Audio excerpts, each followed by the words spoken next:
Tem muita gente que não sabe que o diabetes tipo 2 tem cura e que também é possível emagrecer com saúde. É sobre isso que vamos falar agora. A nossa grande referência profissional será o Dr. Pascoal Figueiredo. Começa aqui, começa agora mais um programa Câmera Brasil.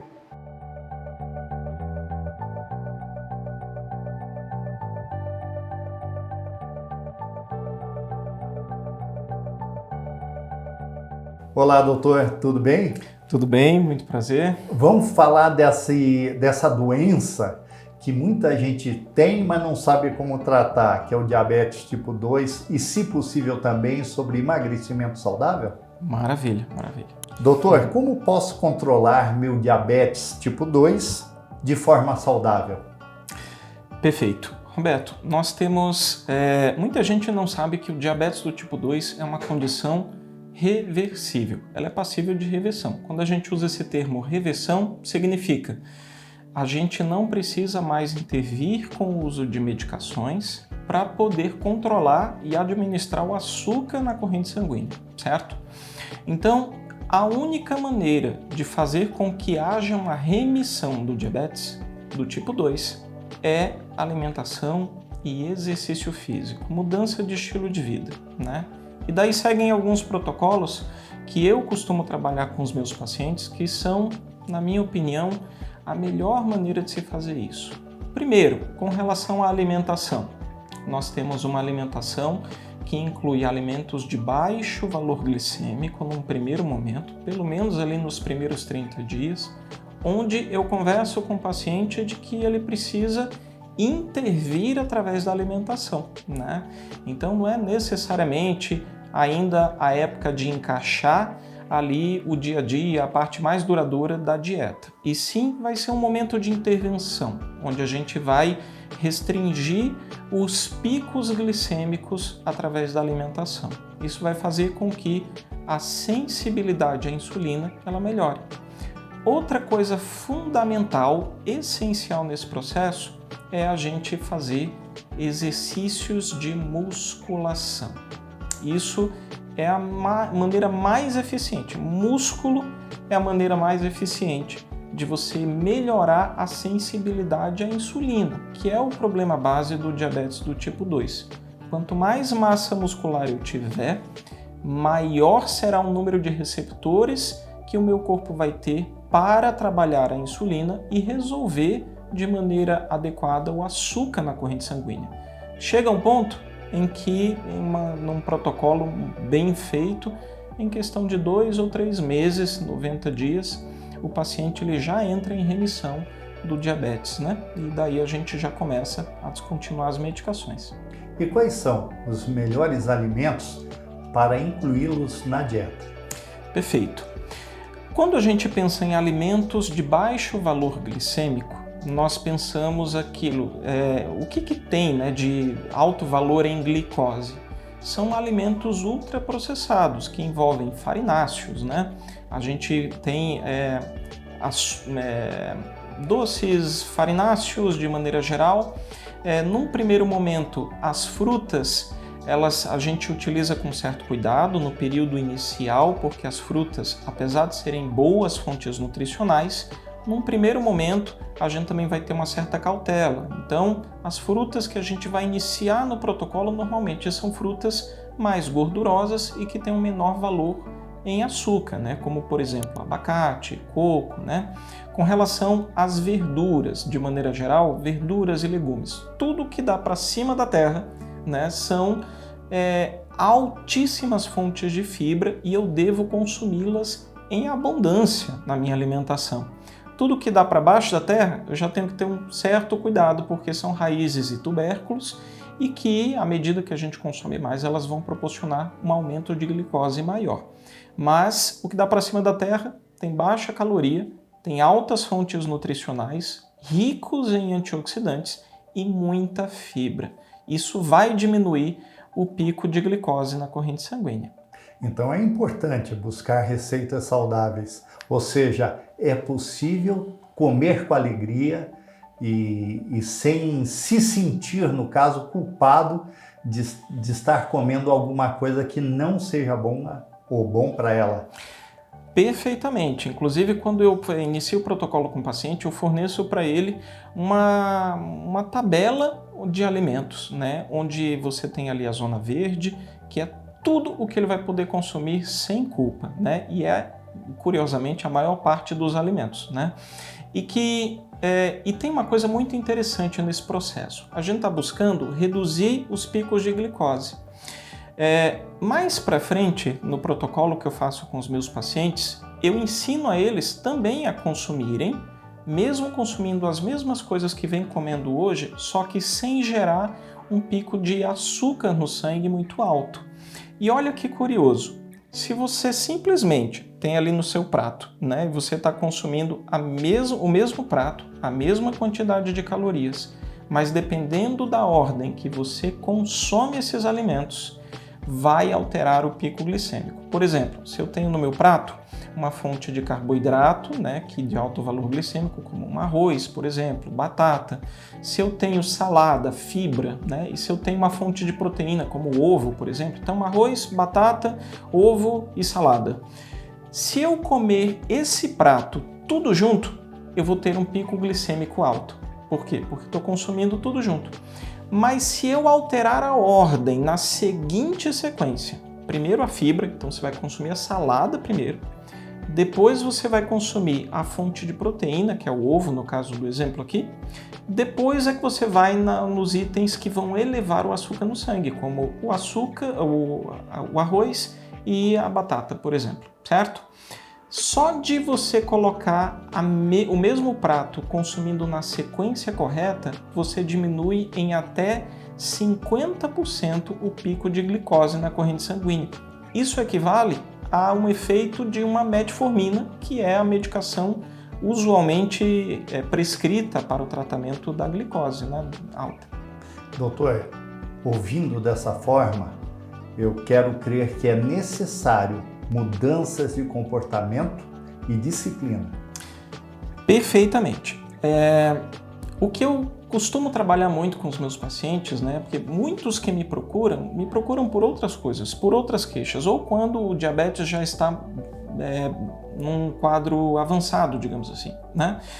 E muitos dos pacientes, curiosamente, ainda não sabem que o diabetes do tipo 2 pode sim entrar em remissão, né? E o segredo não é... Quando eu pergunto assim, você sabe que o diabetes pode entrar em remissão? Eu acho que 80% dos pacientes que me procuram falam, não sabia, doutor. Eu imaginava que era apenas fazer uso de medicação para o resto da vida, porque foi isso que eu fui ensinado ao longo do tempo. E de fato, né? Por quê? Porque na faculdade a gente não tem uma formação muito concreta sobre medicina do estilo de vida, sobre medicina do esporte, sobre fisiologia do exercício, sobre nutrição, que é algo essencial para a saúde. Então a gente não tem essa base na medicina, a gente é ensinado a prescrever e a diagnosticar, certo? Então a gente deixa isso muito de lado. Então entende que abordar a doença através da medicação, através de diagnóstico, é extremamente diferente de abordar a saúde, né? Que é promover a saúde do paciente. E daí quando o paciente se dá conta, então é possível, aí eu entro num protocolo de conscientização. E o mais importante disso é que quando a gente sabe o porquê a gente está fazendo cada uma das mudanças, seja alimentares ou físicas, a gente sabe o que espera do nosso corpo, né? Isso traz um poder de consciência e autonomia muito grande, né? Então, por exemplo, facilita muito a jornada do paciente. Eu vou entrar numa mudança, eu não sei o que esperar. É igual, por exemplo, eu costumo usar uma analogia que é, poxa, se eu tenho claustrofobia e eu vou entrar num túnel, se eu não souber quanto tempo esse túnel vai durar para chegar do outro lado, né, em termos de quilômetros, quanto tempo vai chegar, o meu sofrimento vai ser muito maior por desconhecer essas informações, né? Mas se eu tenho claustrofobia, eu vou entrar nesse túnel, mas eu sei, olha, em tanto tempo eu vou chegar do outro lado. Então, mesmo sendo desconfortável, por ter essas informações, eu vou conseguir passar com muito mais tranquilidade, porque eu sei onde eu estou pisando, né? Então, o que eu forneço para o paciente são boas informações, onde, olha, quando você mudar a alimentação, vai acontecer isso. É possível que você tenha determinados sintomas inicialmente. É comum, quando você iniciar os exercícios, terem determinadas dores. Você é ensinado como avançar nos exercícios, como registrar e avançar, porque um erro muito comum é a gente vai para a academia sem orientação e sem saber como evoluir nos exercícios. Aí o que a gente faz? Perde tempo repetindo exercícios que a gente já poderia ter avançado. E quando a gente avança em exercícios físicos, a gente também avança em saúde. E saúde aumentada é sinônimo de doença diminuindo, certo? Não existe as duas coisas ocupando o mesmo corpo. Doutor, o senhor é uma das grandes referências nessa área da saúde. A que fator o senhor atribui isso?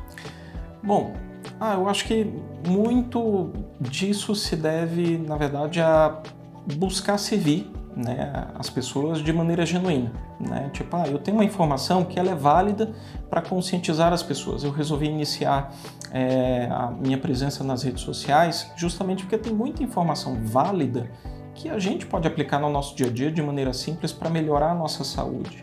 Então eu acho que o reconhecimento acaba sendo uma consequência disso, né? Não é uma busca de fama, nem de prestígio, nem nada disso. A gente tenta dar o nosso melhor para servir, né, as pessoas que nos procuram, né, de maneira genuína. Acho que talvez isso acaba sendo a recompensa. Para mim, a maior recompensa é vendo o paciente melhorar, ele sendo dono da própria saúde, né? Isso é a melhor recompensa que eu tenho. E como faltam, né, boas informações nos meios de comunicação, né, doutor? Sim, falta bastante, né? Existe um desencontro de informações muito grande. Doutor, quais são os seus protocolos? Pois bem, normalmente a gente passa por uma primeira consulta, né? E eu disponibilizo dentro já de toda a consulta, ela serve para quê? Para personalizar a conduta com o paciente, certo? Mas dentro da consulta eu disponibilizo um programa completo também, além da personalização. O paciente ele vai ter acesso a um material exclusivo, onde eu faço como se fosse um curso de conscientização, onde o paciente ele vai ter acesso a diversas informações que, dentro de uma consulta de 1h30, 2 horas, que é o que usualmente eu faço, acaba ainda assim sendo limitado. Apesar de ser uma consulta longa, ainda assim, para gerar conscientização no paciente, ele precisa de algo para acessar extra-consultório. Então, esse material fica disponível para o paciente para ele acessar a todo momento, o tempo inteiro, e ele vai entender minuciosamente sobre alimentação e sobre exercício físico. Eu falo para o paciente e deixo muito claro que você vai sair depois de 90 dias aqui comigo, né, sendo a pessoa que mais vai entender sobre a sua própria saúde. Não vai ser mais eu que vou te dar orientações, não vai ser mais nenhuma outra. Você vai ser a pessoa que mais vai saber como lidar com a sua própria saúde, né? E esse é meu objetivo no final das contas. O senhor faz atendimento apenas presencialmente ou tem algum tipo de atendimento que seja online também? Certo. Não, fazemos presencial e fazemos por telemedicina também, né? Eu e toda a equipe aqui da Clínica Meitan, nós fazemos à distância. Claro que tem algumas coisas que daí, quando é por telemedicina, a gente pede para o paciente alguns exames complementares, como bioimpedância, algumas coisas que a gente já costuma fazer em consultório. Daí a gente solicita para que o paciente faça externamente, mas o efeito, o que acaba acontecendo para o paciente é o mesmo.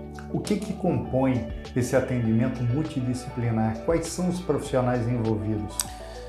Pois bem, aqui na clínica nós temos fisioterapeutas, nós temos quiropata, né, que é muito bom assim e que ajuda também nesse processo de conscientização. Nós temos nutricionistas, nós temos outras áreas da medicina e a gente sempre alinha, né, o que a gente está precisando. Então, por exemplo, nós temos otorrinolaringologista, nós temos dermatologista aqui, nós temos cirurgião plástico, Dr. Ivan Maluf, nós temos homeopata também, Então, é uma equipe multidisciplinar que interage o tempo inteiro quando a gente tem dúvidas e a gente acaba solicitando, sempre tem algo que foge um pouco da nossa competência e que a gente acaba recorrendo ao profissional que está aqui na clínica para que nos ajude a atender o paciente de maneira ampla.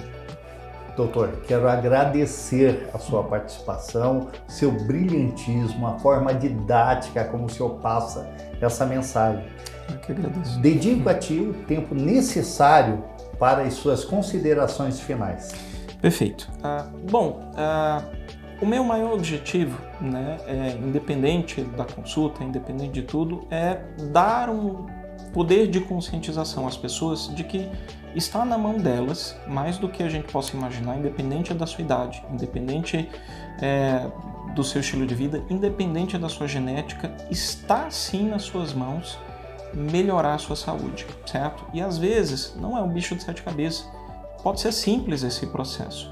Você só precisa de ajuda de um profissional que você confia, certo? E que principalmente não prometa milagres, coisas milagrosas, mesmo que seja através de medicações. Não, ainda na minha opinião, independente dos recursos que hoje na medicina estão avançados, nós temos ainda nas nossas mãos a melhor medicação, que é o exerciciosol e o alimentosol, certo? E a gente só precisa de boa orientação para aplicar no dia a dia. Então, agradeço a oportunidade e desejo uma boa saúde a todos.